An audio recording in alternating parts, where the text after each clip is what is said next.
మంచినీళ్లు నైవేద్యం పెట్టేవారు.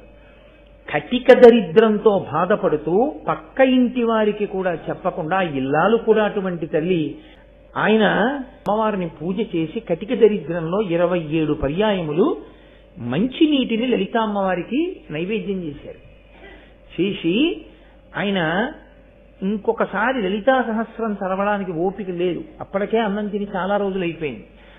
లలితా సహస్రం చదవబోయి మాదన్ను పడిపోయింది. స్పృహ తప్పిపోతూ ఇంకా నోటి వెంట పలుకు పలకలేక, అప్పుడు కూడా గురువు గారి మాట మీదే నమ్మకం. గురువు గారు నాకు ఈ మంత్రం ఇచ్చారు, పరదేవత ఉన్నది అని చెప్పారు, నన్ను కాపాడుతుంది పరదేవత, ఆయన నమ్మకం అంతే. ఆయన సొమ్మసిల్లిపోయారు పూజామందిరంలో. పరదేవత నిజంగా వచ్చి కూర్చుని ఆయన తల ఎత్తి చేత్తో పట్టుకుని పాయసాన్నం తీసి ఆయన నోట్లో పెట్టి పసిబిడ్డకి తినిపించినట్లు తినిపించారు.